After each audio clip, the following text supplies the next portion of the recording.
Ranjana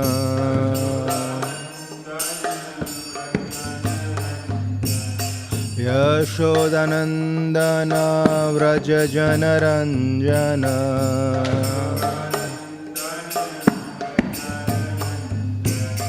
Yamuna Tira Vanachari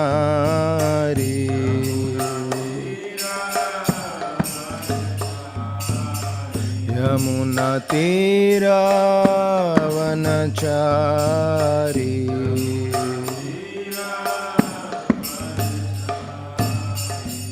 Jai Radha Madhava Jai Kunja Vihari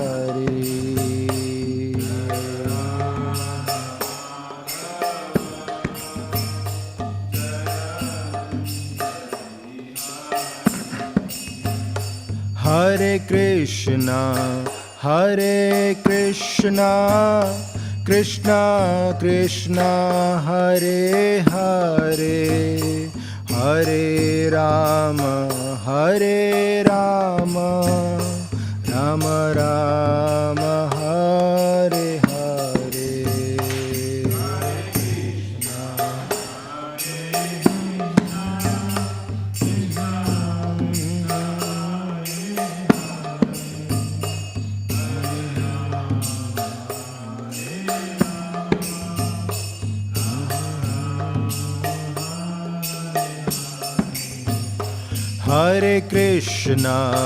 Hare Krishna Krishna Krishna Hare Hare Hare Rama Rama Rama Hare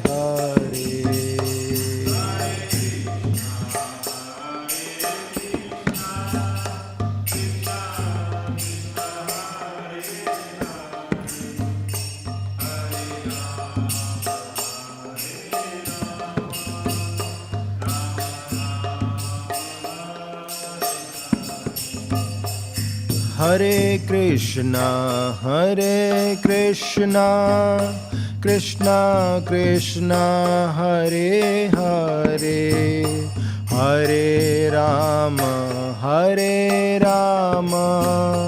Rama Rama Hare Hare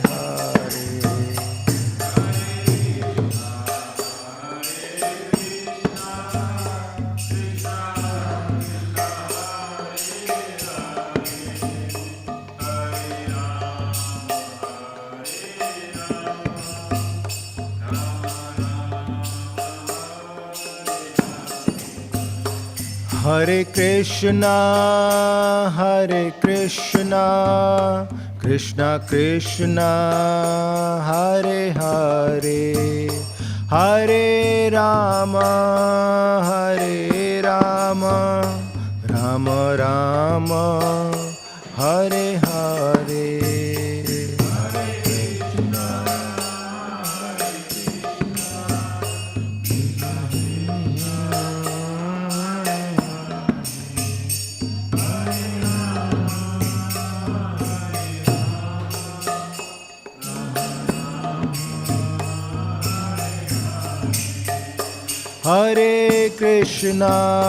Hare Krishna Krishna Krishna Hare Hare Hare Rama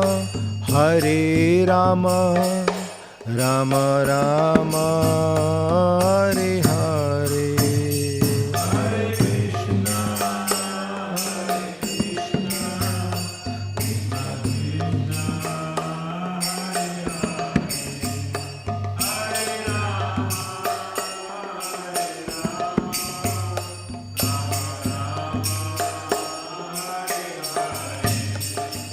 Jai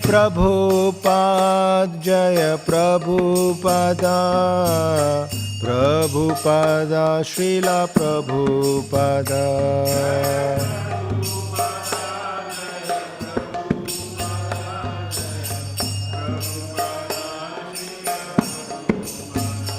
Prabhupada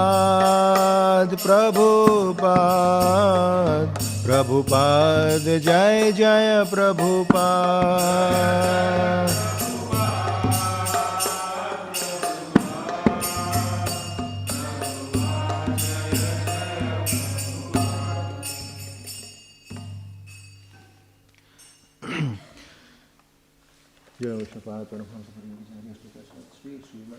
Shri Bhaktivedanta Swami Prabhupada ki jai, Ananta Koti Vaishnava Vrinda ki jai, Nitai Gaur Premanande.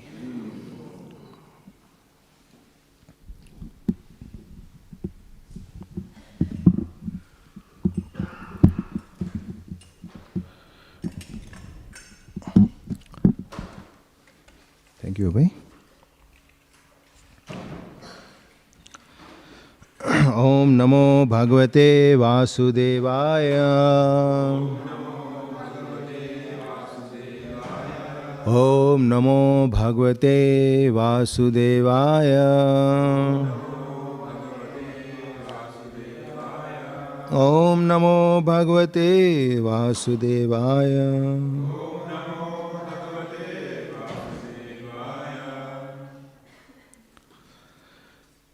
Today we will continue reading from Śrīmad Bhāgavatam, Canto 6,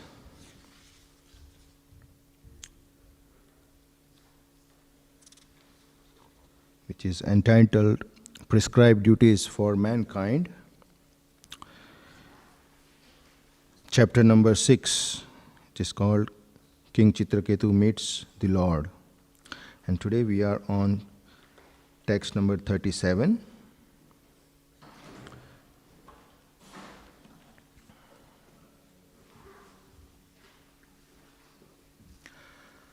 Kshitiz आदिभिर ऐसा किलावृतः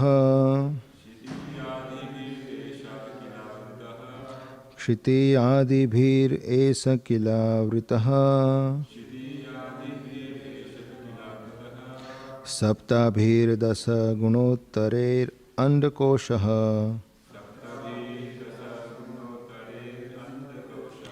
सप्तभिर्दश गुणोत्तरैर अंडकोशः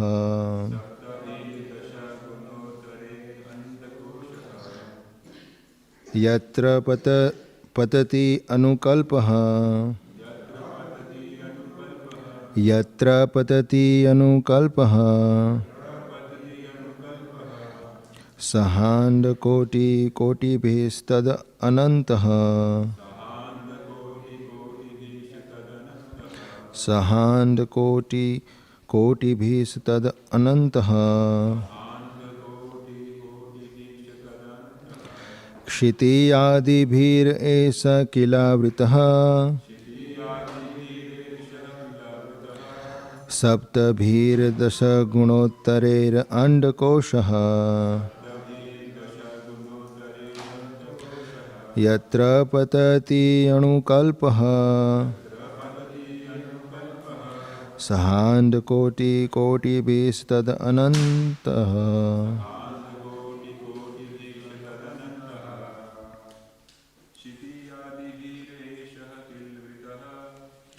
क्षिति आदिभिर एष किलावृतः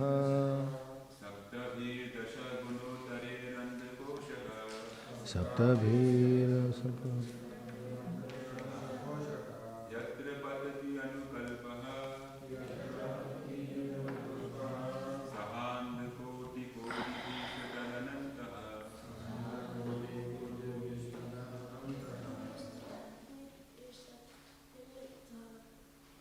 क्षिति आदिभिर एष किलावृतः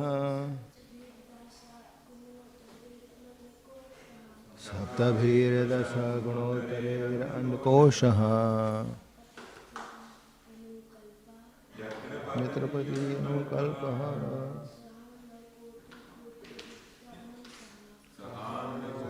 कोटि कोटिभिस्तदनन्तः क्षिति आदिभिर एष किलावृतः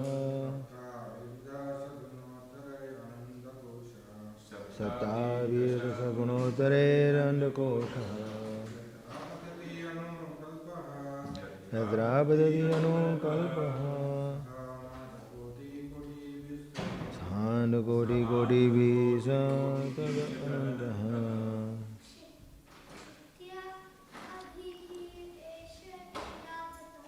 Shruti adi viresha kilavitaha.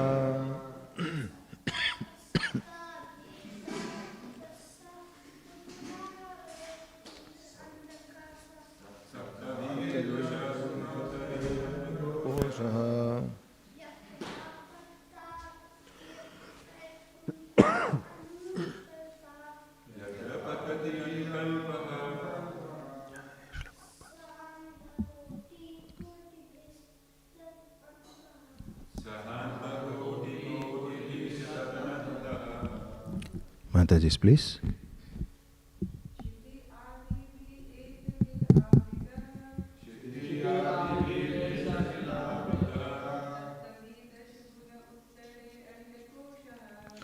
Saptavir dasha gunotera andakoshaha yatra padati anukalpaha sahanda koti koti bisa tada anantaha.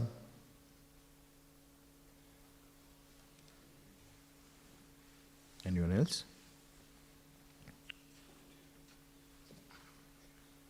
Okay. Word for word meaning. Kshiti adibihi, by the ingredients of the material world, headed by earth. Esaha, this. Kila, indeed. Avritaha, covered.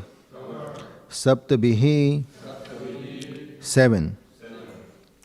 Dasa guna uttare, each 10 times more than the previous one. Andakoshaha, egg-shaped universe. Yatra, in whom. Patati, falls. Anukalpaha, like a minute atom. Saha, with. Andakoti koti bihi, millions of such universes. Tat, therefore. Anantaha, you are called unlimited. Translation and purport by Srila Prabhupada. Srila Prabhupada ki translation. Every universe is covered by 7 layers: earth, water, fire, air, sky, the total energy, and false ego. Each 10 times greater than the previous one. There are innumerable universes besides this one, and although they are unlimitedly large, they move about like atoms in you. Therefore, you are called unlimited, Ananta. Please repeat after me. Every universe is covered by 7 layers. Earth, water, fire, air, sky, the total energy, and false ego. Each 10 times greater than the previous one. There are innumerable universes besides this one. And although they are unlimitedly large, they move about like atoms in you. Therefore, you are called unlimited, Ananta. Ananta. Purport. The Brahma Samhita 5.48 says, Yasyeka nisvasita kalam athaivalambhya jivanti loma vilaja jagad andanathaha vishnur mahanasa ihva yasya kala vishesho govindamadi purusham tamham bhajami. The origin of the material creation is Mahavishnu.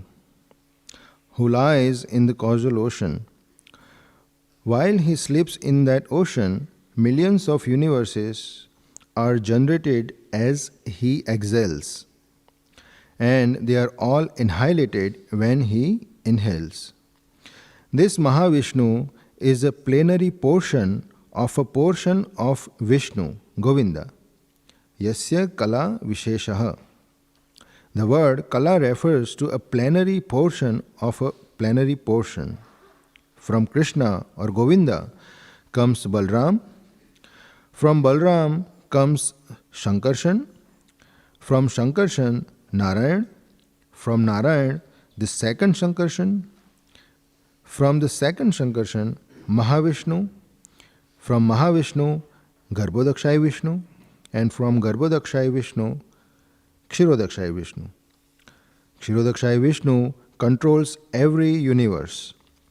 This gives an idea of the meaning of Ananta, unlimited. What is to be said of the unlimited potency and existence of the Lord? This verse describes the coverings of the universe. Saptabhir dasa gunotter andakoshaha. The first covering is earth, the second is water, the third is fire, the fourth is air, the fifth is sky, the sixth is the total material energy, and the seventh is the false ego. Beginning with the covering of the earth, each covering is 10 times greater than the previous one. Thus, we can only imagine how great each universe is, and there are many millions of universes as confirmed by the Lord Himself in Bhagavad Gita 10.42. Athva bahu naitena kim gnatena tavarjuna vishtabhyaham idam krishnam ekam sena sthito jagat. But what need is there, Arjuna, if all this detailed knowledge, with a single fragment of myself, I pervade and support this entire universe? The entire material world manifests only 1/4 of the Supreme Lord's energy. Therefore, He is called Ananta. Om Jnanatimendasya Gananjana Shalakaya Chakshurumnitamena Tasmai Shri Guruve Namah. Namo Vishnupadaya Krishna Prasthaya Bhutale Śrīmate Bhurijan Prabhuti Namine. Namo Vishnupadaya Krishna Prasthaya Bhutale Śrīmate Bhaktivedanta Swaminite Namine. Namaste Saraswati Deve Gauravani Pracharine Nirvishesha Shunyavadi Pashyata Deshatarine Vanchakalpatrubhyascha Kripa Sindhubhya Patitanam Bhavanebhyo Vaishnavebhyo Namo Namah. Jai Shri Krishna Chaitanya Prabhu Nityananda Shri Advaita Gadadhar Shivasadi Gaura Bhaktivrinda. Hare Krishna Krishna Krishna Hare Hare, Hare Ram Ram Ram Hare Hare.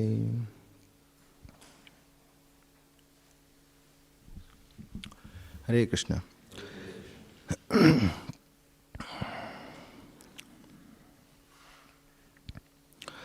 Okay, those who are following Śrīmad Bhāgavatam, daily reading and hearing, what is happening here? Can you please enlighten us?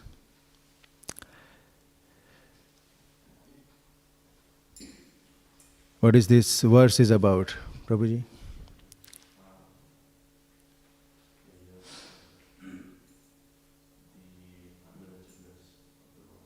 Yes.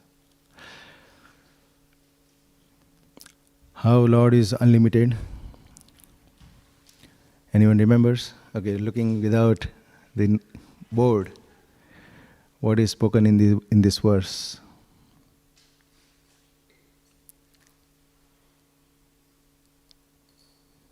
Yes, Prabhuji.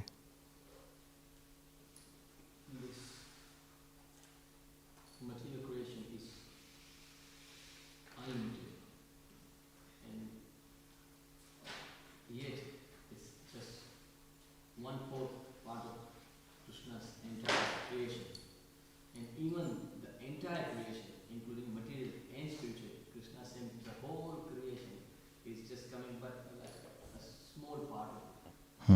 So that was in a purport, right? But in the verse, what is this been said? The universe is like an egg shape which has 7 layers, and each layer is 10 times bigger than the. Yes, very good. And why he is called Ananta? Because there are many such universes coming out from Mahavishnu. Yes. So this explanation of this universe has been described, and each universe is covered by these 7 elements. And starting from earth to false ego. Each layer is 10 times greater than the previous one. And in the purport, Srila Prabhupada mentions that each universe are coming from Mahavishnu. When he exhales, this universes float about, and when he inhales, all the universes again comes back to his body, within himself. And yet, Kshirodakshaya Vishnu, then different expansions are mentioned. And Kshirodakshaya Vishnu also enters into each and every atom of this universe. So he is within and without. He is everywhere, practically. And that is why it is called that you are called Ananta. There is no limit. We shall understand this particular purport further in the class. So what this verse is talking is basically Lord's greatness, Lord's opulence, Lord's qualities, Lord's energy. And as I asked you earlier, what is happening in this section? Who is speaking here? To whom? Anyone can say? Those who are reading Śrīmad Bhāgavatam daily, hearing Śrīmad Bhāgavatam daily. Who is speaking this verse? King Chitraketu. To whom? To the Lord. And who is that Lord? Sankarshan, Lord Ananta, right? So he is referring this verse particularly, that how you are called Lord Ananta. Everything comes from you and everything is within you. And you are within everything. So that is why you are called Lord Ananta. So a little bit background. What happens that when Vitrasur was killed by Indra, at that time Vitrasur exhibited his exalted position as a great devotee of the Lord. And hearing that, Parikshit Maharaj got astonished that how come, this Vitrasur, who is in the body of a demon, but he exhibited symptoms of a pure devotee. He is fully surrendered. Look at him. So he got very inquisitive that I want to know more about this person. Please, Sukadeva Goswami, my spiritual master, please tell me about this person. Who is he and how come he attained such an exalted position? Apparently he looks like a demon, and he is demon. He acted like a demon. So then Sukadeva Goswami mentions his previous life, and then that's how Chitraketu Maharaj got introduced here. So in his previous life, Vitrasur was King Chitraketu. He started from there. Now we know a little story about Chitraketu in the previous verses. So what happens? Chitraketu Maharaj had so many wives. How many wives? 1 crore. 10 million wives he had. Why? Because he wasn't able to beget a child. Being a king, he felt it is my duty to give good progeny that can continue legacy of monarchy and upheld the righteousness in the society, upheld the dharma in the society, and lead the society in very dharmic way. So he desired to have a son, but unfortunately he couldn't beget son from his wife. And then to fulfill that desire, he got married to another, then another, like that. 10 million times he got married. He had 10 million wives. But unfortunately none of them could give him son. And he was in great anxiety, great grief, that, I cannot have child. And what happens that Angir Muni visits him a day. And then conversation happens, and then he discloses that this is my cause of grief, cause of lamentation. And then Angir Muni, seeing how much he was attached to have a son, although Angir Muni is enlightened and very exalted devotee, and he would have told him about Bhagavad Dharma and pure devotional service. At that time he chose not to tell him, but helped him performing yajna, and then with that yajna he was able to beget child in his Jyeshtha Patni, the most senior wife amongst all the wives. But then after some time that child dies, and then again he was in great grief, great lamentation. His co-wives got envious, and they all conspired and they poisoned this little boy, Harshashoka, and he died. So this brought great lamentation. And again that time Narad Muni and Angira Muni comes to see Chitraketu Maharaj. And then at this time they chose to enlighten him in pure devotional service.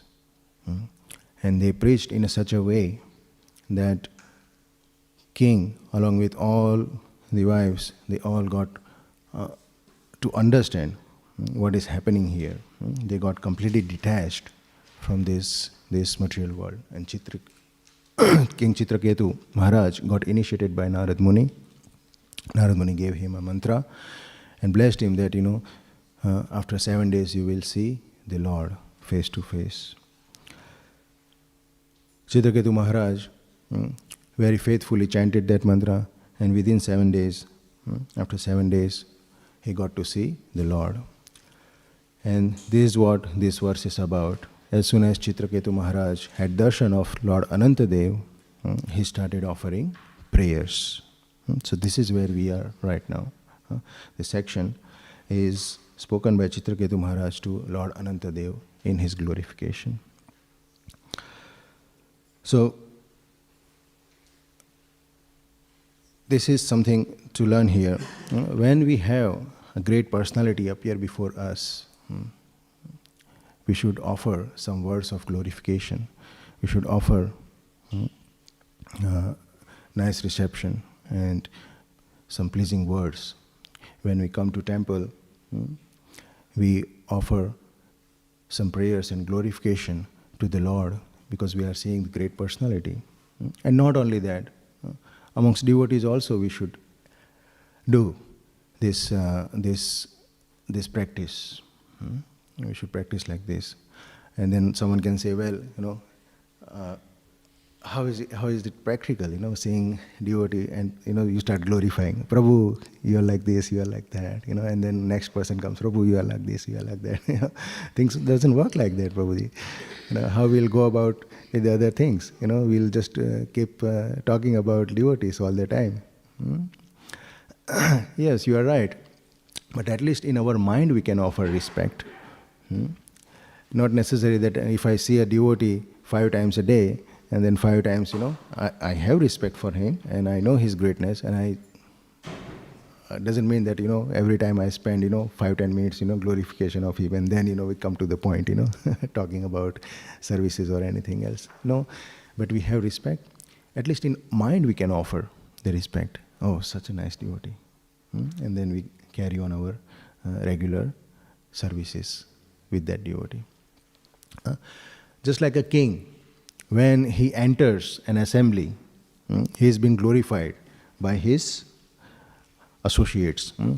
A person, will glorify that such and such king, who is Danveer, who is great charitable person, or he is very chivalrous, very, very shurveer, and like that, so many words he will speak about that king, and he will glorify. And then, such a great king enters the assembly. Now in the assembly, who are there in the assembly? There are some new people, there are some his own people sitting there, right? His ministers sitting there. So for his ministers, what is the situation? They are daily hearing about this king's glories. Am I right? They are daily hearing, our king is such and such person, he is so great. He has so many great qualities. What happens to them? Their loyalty towards their king increases. Their loyalty towards their king gets strengthened. And there are some people who are maybe, coming for first time in that assembly to resolve their problems, to present their problems to the king, and then, get some solution out of that. And they might be seeing for first time that great king, and they are hearing about their king. Oh, our king is so magnanimous. Oh, he is so kind to his people, his praja. Definitely my problem will also get solved. So they get enthusiasm, they get faith in the king, and they get trust in that king. So see the advantage of hearing the glories of the great person, whether you are new or old. Same way, amongst devotees, there is always advantage. That's why we see in Bhagavatam, on and on, so many times, on and off, we hear sections of prayers.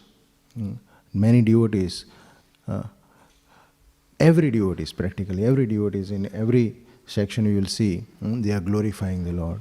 And who are the one who gets benefited? Everyone. Right from the neophyte devotee to the pure devotee. Those who are reading Śrīmad Bhāgavatam, hearing Śrīmad Bhāgavatam, they get purified, they get benefited, and their shraddha and their trust in the Lord gets established. And even pure devotees, they increase their faith, they get their devotion more stronger, and they get joy hearing about their Lord glories. So that's why we see so many times, this particular verse, for example, it talks about how universe is being covered by different layers, and how this Lord is creating this universe. So many times we come across the same explanation, right? If you have read Śrīmad Bhāgavatam, we know that. And if you want to go in detail in 5th canto, you will see it has been described very elaborately how this universe is structured. But it's not boring for the devotee. They rejoice hearing the same glorification. And the new devotee also gets benefited by seeing this. So we shouldn't skip through. When it comes at one time, I felt, these are again prayers came, same thing, like that, they just keep reading, But it is great meditation for us to go to each verses and, analyze that. And after reading this verse, practically I thought, this is about creation. What can I speak on this verse? But then when you start meditating, you can feel, you can see that Lord is reciprocating with you, and, you can go so much, you can get so much understanding from this single verse, which apparently looks like, just about creation. There is nothing there. But here we'll see how Lord Ananta, why he is called Lord Ananta.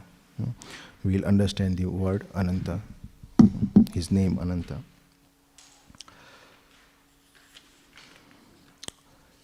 Now, tell me, question for you. What is the meaning of Ananta? Infinite, unlimited, endless, doesn't have any end. In our survey, tell me the things. What is the opposite of Ananta? Limited. So tell me the things you observe in this world, in your life, which is limited. Boys? What? Lifespan is limited, yes. Living in little lives for certain years of life. What else is limited? Earth is limited, okay. Just see around in this room, what is limited? Length of this room is limited, right? Person's height is limited, right? What is limited? Practically, everything is limited, right? What we observe, isn't it? Huh? Every pleasure is limited. Yeah, every pleasure is even more subtle, exactly. Our pleasures are limited. Time is limited. How?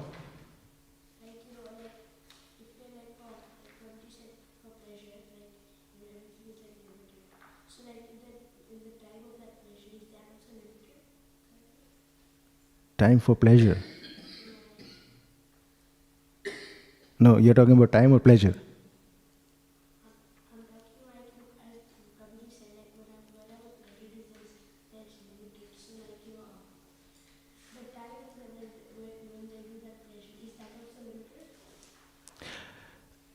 Time is moving, right?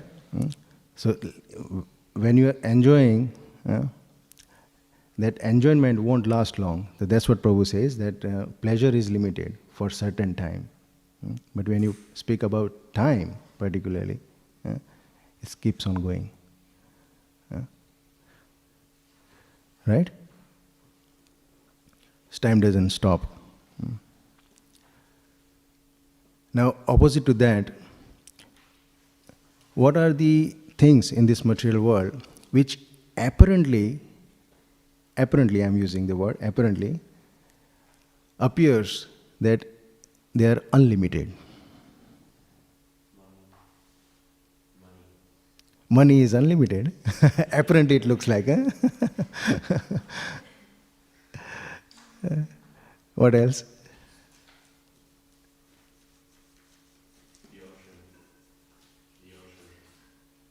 Ocean, yes, very good point. Clue, ocean, anything else? When you stand in front of ocean, it looks like, it's endless, right? How it is unlimited?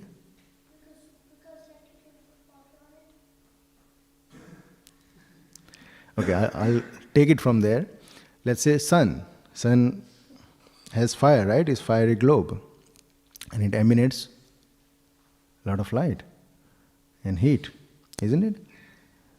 So night falls, we don't see sun then. But sun is always there, right? In some other part of the world, sun is there. So it appears that sun has unlimited energy, unlimited light and heat coming from it, right? There you go. Anything else? This universe, we see the sky, it appears that, imagination is your limit. Sky is your limit for your imagination. They say like that. So you see the sky, it looks like, it's unlimited. Any other subtle points I'm looking for? Can someone say? Body energy. That is also limited. Our strength is limited. How much we can go for, right? Can you play cricket whole day? You get tired, right? Exactly. This is the word I was looking for. So, more subtle. Desires. What about desires? Do you think they are limited or they are unlimited? Unlimited, isn't it? Our desires are unlimited. As soon as you wake up, there are so many desires. And there are so many desires from previous day, day before, even month before, year before, And from our maybe early days of youth or maybe childhood, still carrying on. And sometime that single desire will keep you moving throughout your life, isn't it? Desires keeps on coming, gets fulfilled, and then something else in between, and then something else comes. Mind is constantly having desires, unlimited desires, in that way, right? So this is what I wanted to speak about: unlimited desires. Can we stop our desires? Can we stop our desires? Yes. How? Well, I desire to eat. I eat so much that my desire is stopped. Desires are limited. Imagination is unlimited. Yes. When you eat so much, you fall asleep, and then you feel like, okay, I'm done. But as soon as we wake up, we are conscious, our desires again pops in. It is nature of the soul, anandamayo bhyasa, always seeking the pleasure. The living entity, the atma, the soul, always pleasure seeking. And to fulfill that desire, to be joyful, he comes up with so many desires. Okay, do this, do that, gain this, avoid this. This is how you'll be happy. And that's what happening to us. So, in essence, soul cannot desire. The only thing soul can do is just desire. Then everything rest is done by three modes and Lord. So, we cannot avoid desiring. And if we observe the quality of our desires, what are they like? What are these desires are like? What does exactly, for our body, our extended bodies, like our family members, and our possessions. So everything is related to in the material world. Everything is related to matter. So these desires are categorized in the material realm. Is there anything else than that? Can we have different sort of desires? When we are chanting, and this all fall in material category. When you are chanting, or when you are serving, doing some seva, you feel like you want to do some seva. So is that material desire? Spiritual desire. You want to chant. Is that material desire? No, it is spiritual desire, right? Connected to Lord Krishna and devotees. They are all in spiritual nature. So now thing is, material desires gives us so many problems, so many anxieties and so many issues in our life. But as I said, Anandamayo Vyasat, the soul wants to have happiness, joy, bliss. Then our nature of desires needs to be changed from material desires to spiritual desires. And we have seen, we have seen when we engage ourselves in spiritual activities, then the happiness experienced is way, way different. It's completely different from the experience we desire from fulfilling any material desires. Right? Am I right? Even in the beginning stage, we can experience this. What to speak of when we advance? But these material desires are such. Even amongst devotees, we struggle to completely transform our material desires into spiritual desire. Am I right? At least I do. I tell you a little story about this. So there was one man who was living like a mendicant. Almost he didn't possess anything. Almost like a mendicant. He was living in a little hut. And whatever he used to get, he would maintain himself. And he would perform his daily rituals and his little sadhana he would do. A very simple living fellow. But what used to happen, that every now and then his clothes, he was wearing clothes, gets torn. He would see there are big holes, sometime here in this cloth, that cloth. So he figured out that there is one mice in my house, and that mice is actually eating away this cloth. And then he started thinking, okay, what should I do now? How to solve this problem?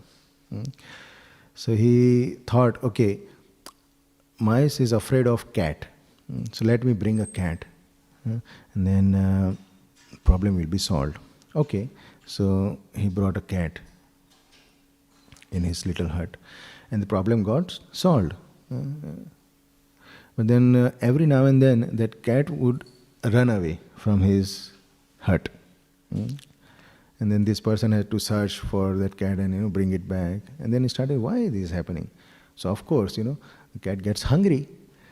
The cat goes away in different other houses, and it's there. They would feed that cat something. So he said, okay, I have to give this cat milk to keep it here.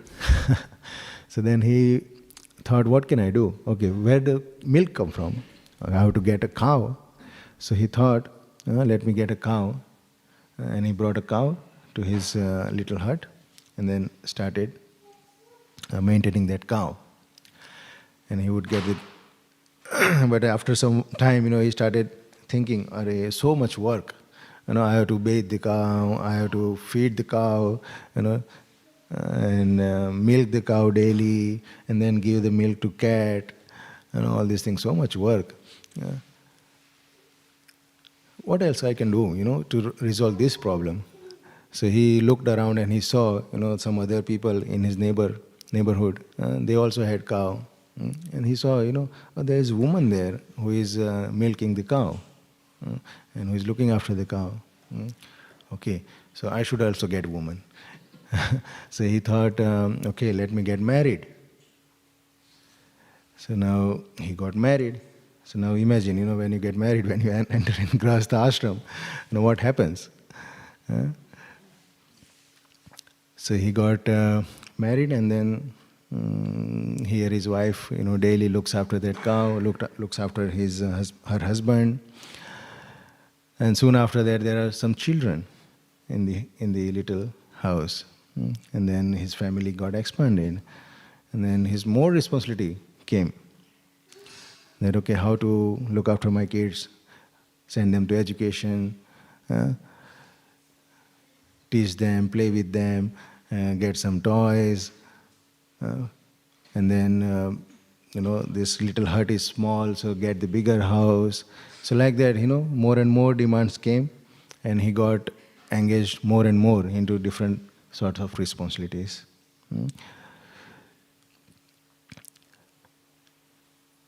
And then he started working more to maintain his family.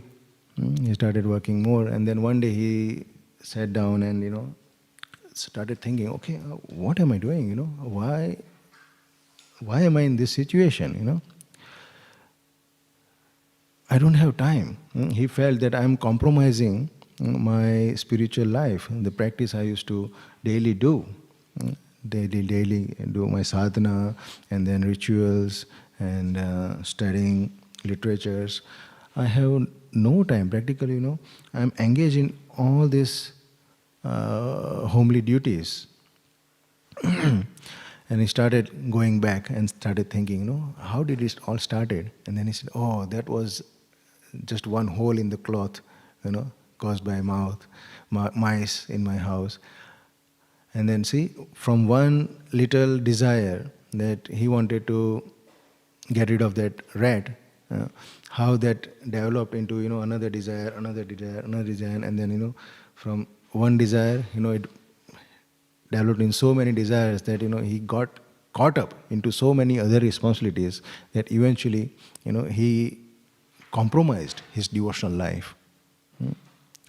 And it was too late when he realized that. So that's how this Maya in this material world works, and it tricks living entity. These desires, unlimited desires, we have to be very careful. That person would have just accepted whatever situation he had and continued. Okay, I'm wearing torn cloth, doesn't matter, but let me continue my devotional service. But then something triggered and then he got trapped into that, right? So this is the thing in our devotional life. We think that, if this gets resolved, then, I can do devotional service very nicely. If only I have this thing, then I can do devotional service in better way. Then there will be perfect time for devotional service. No, whatever you have, whatever we have, at present time, we can perform devotional service. Devotional service is not dependent on anything. We hear in Nectar of Devotion. Devotional service is not dependent on anything. Whatever wealth we have, whatever strength we have, whatever intelligence we have, whatever skills or abilities we have, that is sufficient. Someone has more, someone has less, but both are qualified to do devotional service right at that time in their life. There is no hindrance in that. For example, Srila Prabhupada. So Srila Prabhupada, when he received instruction from his spiritual master that you go abroad and preach, teach this Bhagavad knowledge, this knowledge of Śrīmad Bhāgavatam and Bhagavad Gita to English-speaking world. Go abroad and spread this message of Lord Krishna to everyone in the Western countries. And at this time, Prabhupada was young like us. He had his business of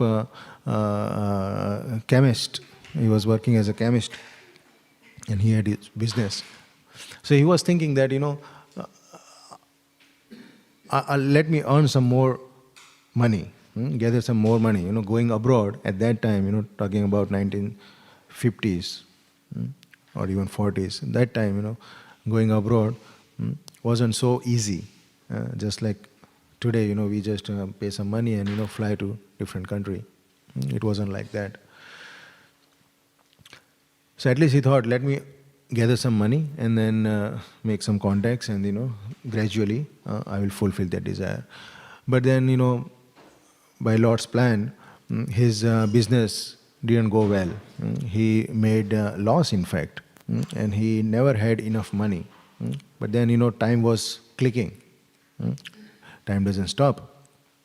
And he got almost 70 years old. So he was thinking, I'm an old person, I can die anytime now. And what about my duty to my spiritual master? When will I accomplish that? So at least let me give try. And he started working on it. And somehow, by Krishna's mercy, it worked out that he got a ticket in a cargo ship that was going from Mumbai to America. And he had only 2 months visa and hardly any money he had, 40 rupees he had. So imagine going to different country with a very short visa and very little money to accomplish something his spiritual master wanted. But with no means, practically no means, he went there. And today we see the result, how Krishna consciousness, how ISKCON is spread worldwide, and every continent, every country we have devotees chanting Hare Krishna. So here, Prabhupada didn't, of course at one point he was thinking, but he understood this point as well, that nothing is dependent on, devotional service is not dependent on anything else. It can be executed. And when we do that with that utmost sincerity, Krishna helps. So in our life, unlike this person who thought and got trapped into different desires, we shouldn't be in that place. Rather than we should follow the footsteps of Srila Prabhupada. And whatever we have, we should continue devotional service at right moment. It's not that, time will come in future. That time I will do. No, there is never a good time. Good time is right now. And there's another little story like that. One person, young like us. So one day one sadhu visits him and then started talking to him. And the sadhu thought, let me give him some knowledge about spirituality. So this person, Maharaj, I'm a young person right now. I just finished my studies and I'm, getting into work and, earning money. And I'm planning to get married after that. Let me settle down first and then I'll continue. I'll do what you are saying. And then sadhu goes away. After some time, sadhu visits the same person. And this person again, oh, now see, I'm married and I have little kids. I have to look after them. I have to spend some time with them. I have to give them education and this and that. Let me finish this responsibility first, and then I'll be free. But the sadhu said, you said, you will do after you get married. You will be settled nicely. You will do chanting Hare Krishna. But now you are telling me different reasons. Oh yes, but look at this. How can I ignore them? I must do this. So he gave another excuse like that, and he said, I will do that in future. So the sadhu went away. After some time he comes, and then this person again said, no, Sadhu Maharaj, thank you for coming. I'm great. I'm so happy to see you again. And Sadhu says, now you chant Hare Krishna. So this person says, now, my sons are grown up, I have to get them married, and get them settled, and my business is also now growing, so I have to teach them business so they can also get settled in their life. Let me finish this thing, then I will do. I'll chant Hare Krishna. Sure, I will do that, And then this sadhu again goes away. After some time, this sadhu again visits that person. And then this person says, oh, now, I'm grandfather. I have this little grandchildren. I have to spend time with them. I have to play with them. And, my boys, they are also, now a little bit settling into business. Let me help them, Let me sort out this. Once I done with this, I'm retired, I have a lot of time, and I will do the chanting. I'm sure, I promise you, I'll do the chanting. And then I'm yours. Maharaj, please give me some time. And Maharaj goes away. And after some time, Maharaj again comes, and then the sadhu sees, and then he calls, where is such and such person? And then his sons comes. And what happened? They showed him a photo. He's no more, he's gone. And then the sadhu was little sad. Oh, I tried so much to convince him to chant Hare Krishna. Throughout his life, he just spent like that, giving reasons one after another, I'll do this, and then I will chant Hare Krishna. And he was walking out of house, and there was one dog barking there. And then this dog came and, started barking to this sadhu. So immediately this, sons of that person comes out,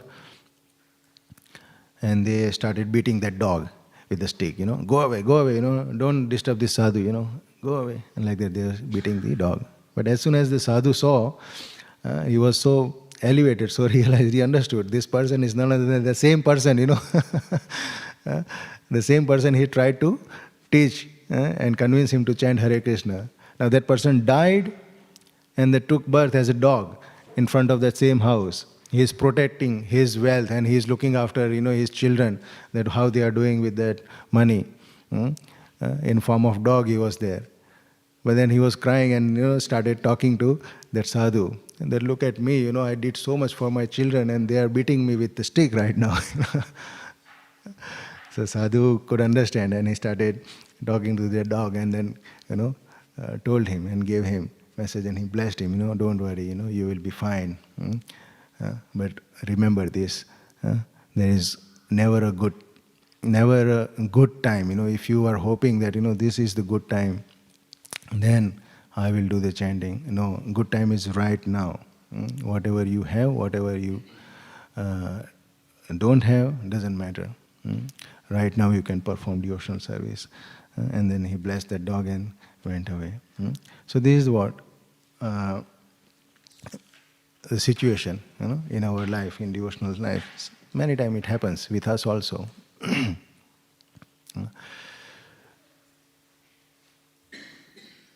In particularly, Grahastha ashram, you speak about that. We can get into so many things, fulfilling, different obligations and responsibilities. We get carried away and we compromise in our devotional service, isn't it? That happens. We never know. We try to get a solution of one problem, but something else comes up in the process of solving that problem. Some other problem comes. I remember when I was studying back home in my hometown, there is a big junction. The four major roads comes to that place, and there was always huge traffic there. So this urban design department, they come up with a solution. Okay, we'll construct a big roundabout there, and this place is connected to the main airport. So it's like, this roundabout has to be, very, very iconic. When people visit our town, our city, they should be, like amazed. Oh, what a town, So within that roundabout, they should build a very nice sculpture or something like that, very attractive. That signifies the city.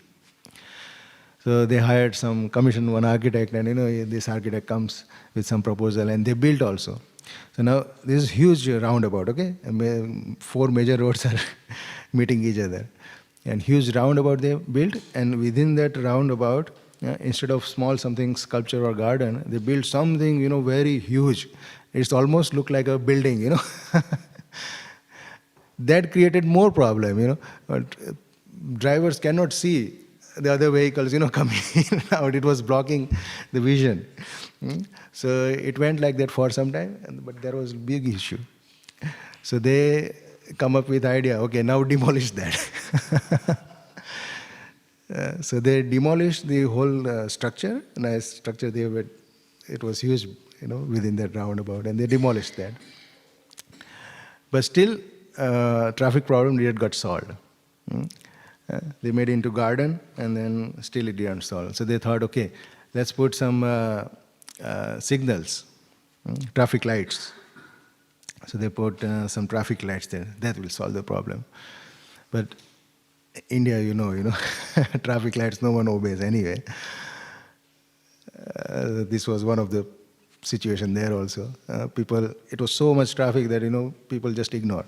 So they thought, okay, to resolve that problem, let's put some traffic police there on each 4 sides. Along with traffic signals, traffic police also standing there. But then so much traffic, it couldn't get solved. Because, traffic lights, for example, it is red here, but the roundabout is so big that already there are so many vehicles within the roundabout, And as soon as this light turns green, more enters, There is no space to enter also. The traffic police and traffic lights couldn't solve the problem. And they left it like that, and it's still going like that. So we try to solve one problem, and then another problem arises from there. This is what happens in our life also. Okay, let me solve this problem, then I'll do this, I'll do that. Then I will chant Hare Krishna nicely. Then I will do some seva. No, time is right now. There is no best time other than today, right now.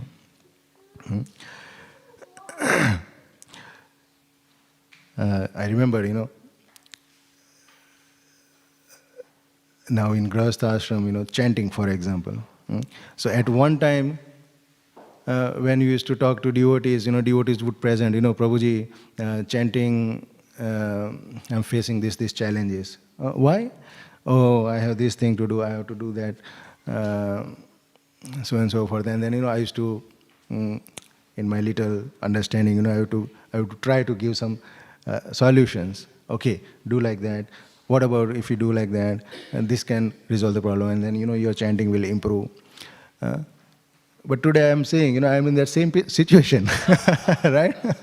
And I was thinking, oh, that time I was giving this solution to this person, but today I am facing the same problem. I can solve the same problem with the same solution. For example, back in those days, when I was living in Bhakt Bhavan, and we used to go in a tram. We didn't have cars or anything, I used to go in a tram, commute by tram. And if we happen to see some devotees in the tram, and if they are chanting, Prabhuji, we shouldn't chant in tram, it's not good quality chanting. But today I am chanting in tram, So sometimes I feel, I'm not advocating that one should chant in tram. I don't do actually, occasionally. I commute by bike to my workplace. But yes, now life is so much occupied that you have to go out of your house, walk alone in the park, and you get some time to chant the rounds. And in tram, once I was chanting, oh, this is the best round I have done today, but it's not the best. But rather than just not doing chanting at all, something is done. So that way, I was thinking, okay, chanting in tram was okay, but I'm not advocating that one should do that. One should find the time, and one should have quality chanting. But I'm saying that time won't be perfect. Mind is such that mind will seek a comfortable situation. That okay, get this sorted, and then you will chant. You may not get. Throughout your day, you will be so much occupied with your other things, you may not get the desired place and desired time to do nice chanting. But that doesn't mean that we shouldn't make effort to do nice chanting. Mind will seek comfort, but never let mind be so comfortable that it will neglect the spiritual duties. And same time, don't be so strict to mind that it rebels also. One has to be very balanced, just like a riding horse. Sometimes you pull the reins, and sometimes you let it go also, a little loose. So horse may go here and there and it will feel free. But if it's deviating from the path, then you pull sometimes even stronger. So treat the mind like that, and find the situation in a day, in our life, like that we don't compromise with our spiritual life. So material desires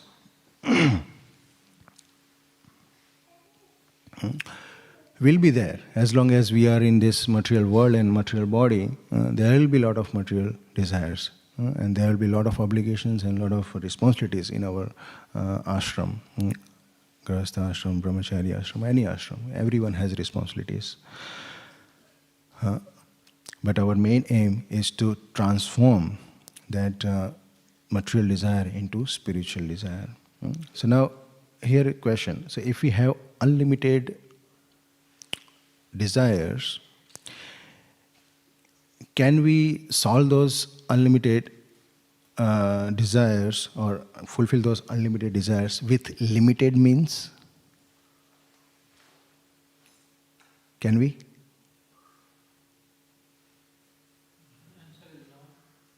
No, right.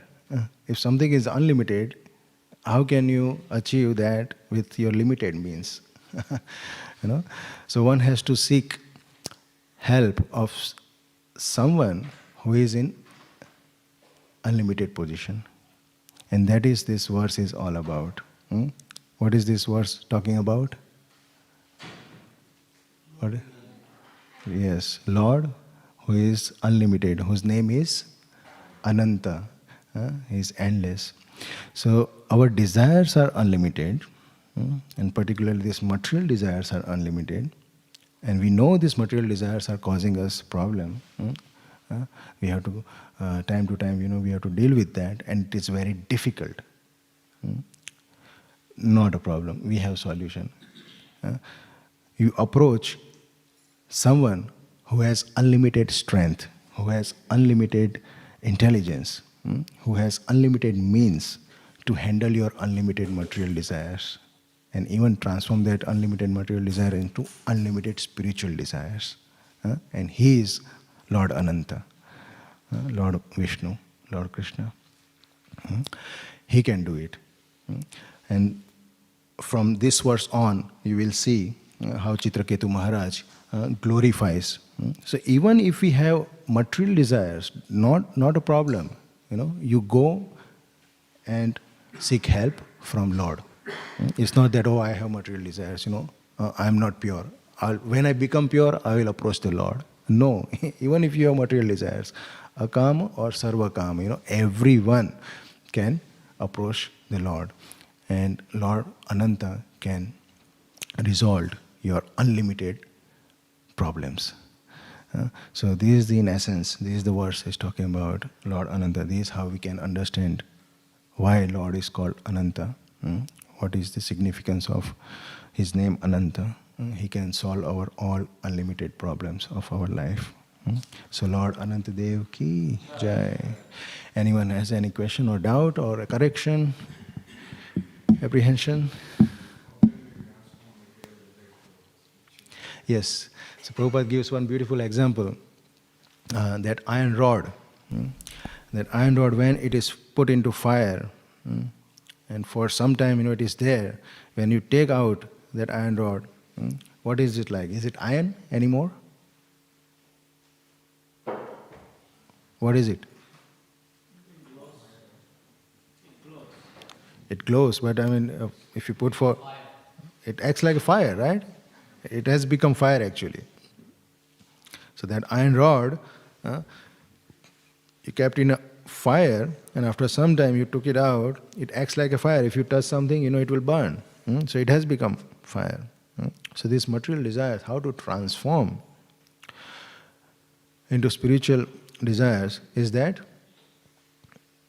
you engage yourself, those desires, in such a way that Prabhupada has taught us, called Yukta Vairagya. That you engage those desires in such a way that it is connected to Lord Krishna and his devotees.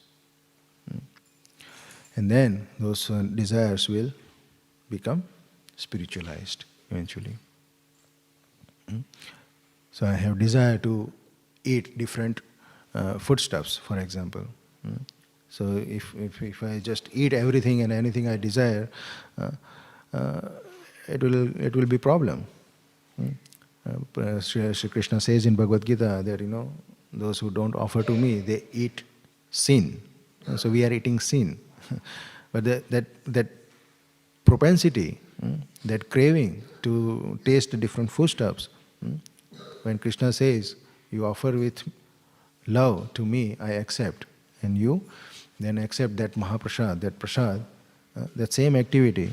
One is material activity you can call eating, but when you eat Mahaprasad, when you eat Prasadam, the same activity is spiritualized, right? Of course, there is restrictions. You cannot offer everything and anything. But within that, you can get so many varieties. So same activity. At one time, it was material activity, but now it is spiritual activity. One activity is giving you sin, but other activity is giving you bhakti. So this is how you transform material desire to spiritual desires. Any other question? Yes, Prabhuji. You mentioned about the effective meditation of chanting. So while we try to meditate, I think our mind oscillates more. So how we can make the effective chanting, and you mentioned that we have to reject the mind. That also reject the mind, that also not possible. Right, not easy. As you give the example of this horse, sometimes we have to give some space for him and then bring him back. So can you highlight some better technique that how we can make an effective chanting. Yes. It's very, very hard. Yeah. Saying rejection, Prabhupada saying many times.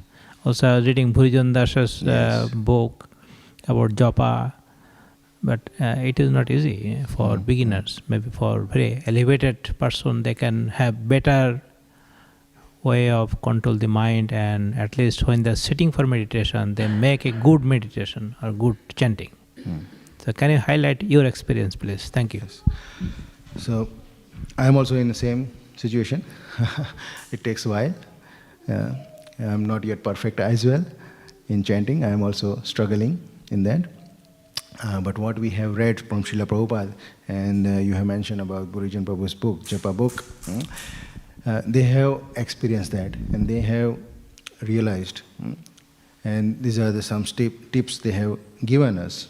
So of course they work, they have worked, and it works for others also. So yes, Prabhupada says, where is the question of mind? You have japa bead and you have chanting, just chant Hare Krishna and listen. Where is the question of mind there? So it's absolutely right, where is the question of mind? It takes practice. Year after year, we practice. And there are so many things can be talked about. Many devotees have many realizations about chanting.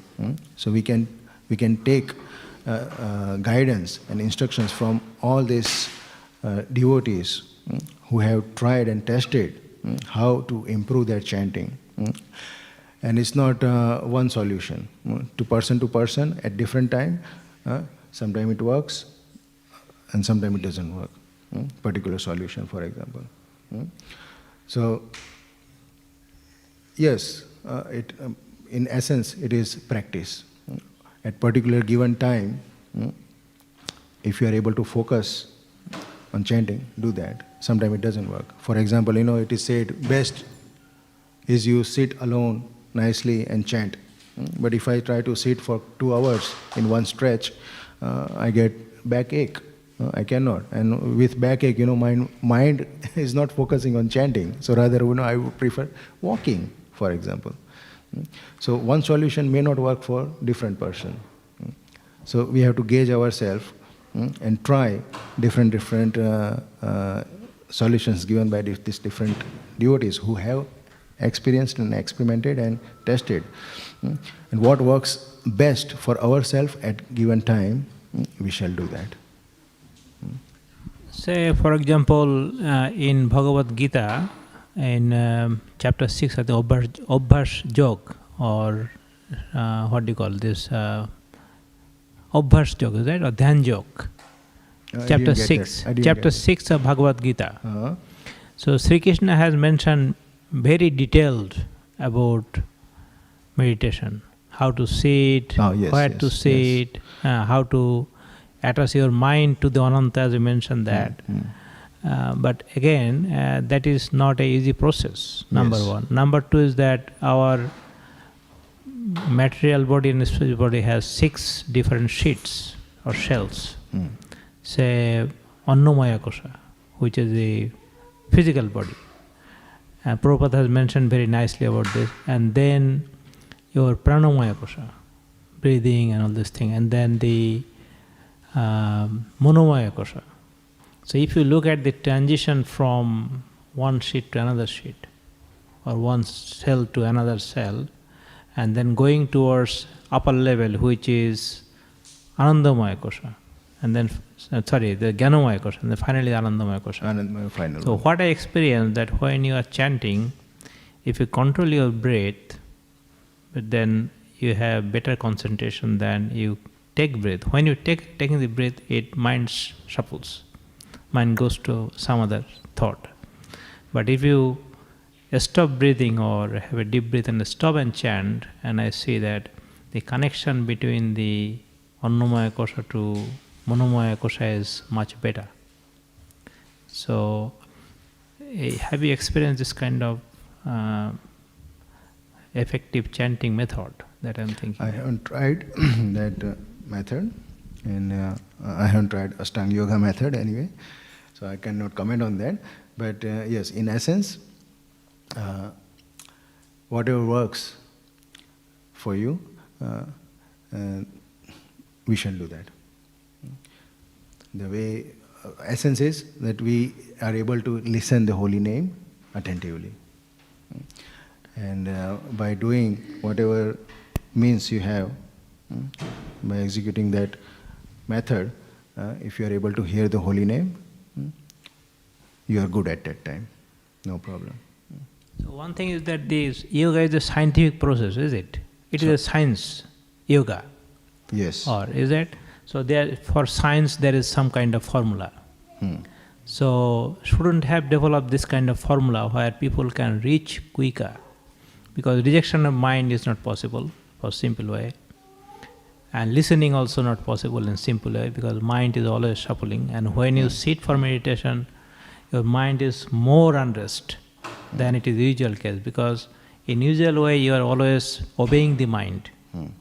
Say when you are not chanting, but when you start chanting, then the mind revolts. Also in Japa book, Bhaktivedanta has mentioned very nicely about this. So, since it is a scientific process, there should be a scientific formula. Is any kind of comment on that? Yes, this is, Prabhupada has mentioned, spiritual, it is science, it is Vigyan, it is not, Vigyan means realized knowledge. It is not just a knowledge. Now, further, to my understanding, formula is not like a formula, of hydrogen and oxygen. When you mix, it will become water. It is very different science than the material science we are talking about. So, the equations and formulas and methods we develop for material science, it is not like that. In spiritual science, you work out, For example, Ashtanga you mentioned about, yes, it helps a lot when it comes to control your mind, You want to control your mind so that, with controlled mind you can do meditation, and then, other things, higher things in bhakti you can do nicely. So if there is no control of mind, Krishna says in second chapter, when there is no control of mind or no control over your senses, what is the possibility of spiritual life, progress in spiritual life? That is required. But this Ashtanga Yoga is not prescribed in this age, in this Kali Yuga, because we don't have, this living entity in the Kali Yuga don't have capacity to perform that Ashtanga Yoga. And further, in that yoga ladder, if we talk about, Bhakti Yoga comes the topmost. And Bhakti Yoga, the beauty of Bhakti Yoga is such that you are directly dealing with Lord. So ultimately, this is in essence, that by our own effort, we'll never able to control the mind. By our own efforts, we'll be never able to reach the Lord. In Śrīmad Bhāgavatam, you will hear so many verses, speaks about that by your intelligence, by your actions, by your strength, you cannot approach the Lord, you cannot reach the Lord. Only by devotional service, only by bhakti, pure love towards God, you can attract the Lord's attention. And only when you have Lord's mercy upon you, one can be, then automatically all these problems of your mind and body, all the senses get solved automatically. So Lord's mercy is the essence. And how Lord's mercy comes? Just by doing devotional service. There is, before you came, I mentioned some points. There is no perfect time. That okay. When my mind gets fully controlled, when my senses are fully controlled, I'll be in that perfect time. Then I will do devotional service. Let me work on my mind first, my senses first. No, it's not going to happen anytime. So whatever condition you have, whatever situation of your mind and senses are today, it's okay, you are qualified to do devotional service. That is the beauty of devotional service. It is not dependent on your current position, your current condition of your mind. It is uncontrolled, that's fine. You bring, Krishna says, you bring that uncontrolled mind also. I am there, I'll make it controlled. Krishna represents mind actually. So when we make a sincere effort to chant Hare Krishna Mahamantra, beauty of bhakti is that, Lord Krishna sees that sincerity, and Lord Krishna helps the mind to be controlled, and then that mind will get attracted to Lord Krishna. So it is not us actually. We can make sincere effort, but after one point, it is Lord who actually takes control and who does everything else. So this is what I do. I don't do other things. If you are asking about me, if I am struggling in chanting, I straight away take shelter and seek help and start asking. I beg Lord that, please help me. My mind is troubling so much. Please help me. And then I see, like that, slowly, it improves. Some days are very good, some days are struggling, but yes, it works. So ultimately, the Lord Ananta, He is the one who handles this unlimited material desires, continuously this mind is bombarding us with. Is Lord Krishna. Well, thank you. Thanks. Hare Nice Krishna. discussion. Okay, it's over 9 o'clock now. Thank you so much. Hare Krishna. Śrīmad Bhāgavatam ki, Srila Prabhupada ki.